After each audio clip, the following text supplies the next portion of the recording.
Jimi Hendrix was born Johnny Allen Hendrix on November 27, 1942 in Seattle, Washington. His mother, Lucille, was only 17 years old when Hendrix was born. She had a complicated relationship with his father, Al, and eventually left the family after the couple had two more children together. Hendrix would only see his mother periodically before her death in 1958. In many ways, music became therapeutic for Hendrix. He was a big fan of blues and rock and roll, and with his father's encouragement, he taught himself how to play guitar.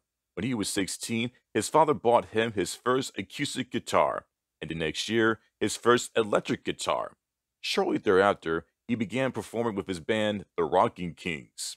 In 1959, he dropped out of high school and worked odd jobs while continuing to follow his musical aspirations. In 1961, Hendrix followed in his father's footsteps by enlisting in the United States Army.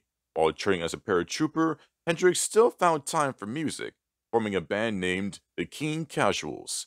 Hendrix served in the Army until 1962 when he was honorably discharged after injuring himself during a parachute jump. After leaving the military, Hendrix began working under the name Jimmy James as a session musician, playing backup for performers such as Little Richard, B.B. King, Sam Cooke, and the Isley Brothers.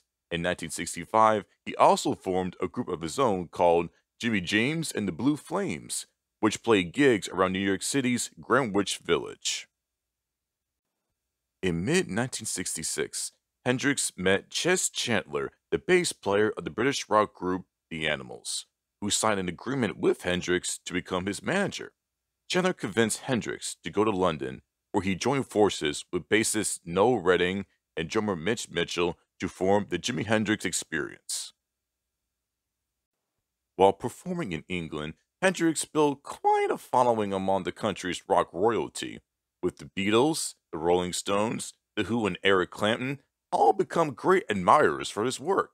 One critic for the British music magazine Melody Maker said that he, and quote, had great stage presence, and look at the times as he were playing with no hands at all. In 1967, the Jimi Hendrix Experience's first single, Hey Joe, was an instant smash hit in Britain and was soon followed by hits such as Purple Haze and The Wind Cries Mary. On tour to support his first album, Are You Experience, Hendrix delighted audiences with his wild guitar playing skills and his innovative experimental sound. In June 1967, he also won over American music fans with his stunning performance at the Montreal Pop Festival, which ended with Hendrix lighting his guitar on fire. Hendrix was on his way becoming a rock superstar. Later that year, he scored again with his second album, Axis Bold as Love, in 1967. His final album, as part of the Jimi Hendrix Experience, Electric Ladyland in 1968, featured the hit All Along the Watchtower, which was written by Bob Dylan. The band continued to tour until it split up in 1969. In 1969, Hendrix performed at another legendary musical event, the Woodstock Music Festival. Hendrix, the last performer to appear in the three-day-plus festival, played a rock rendition of the Star-Spangled Banner that amazed the crowds and demonstrated his talents as a musician. As a successful songwriter and producer by this time, Hendrix had his own recording studio, Electric Lady, in which he worked with different performers to try out new songs and sounds. In late 1969, Hendrix put together a new group forming Band of Gypsies with his army buddy Billy Cox and drummer Buddy Miles. The band never really took off, however, and Hendrix began working on a new album named First Rays of the New Rising Sun with Cox and Mitch Mitchell.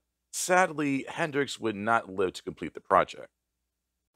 On September 18, 1970, Jimi Hendrix died in London from drug-related complications at the age of 27. As one journalist wrote in the Berkeley Tribe, Jimi Hendrix could get more of an electric guitar than anyone else. He was the ultimate guitar player. He left an indelible mark on the world of rock music and remains popular to this day.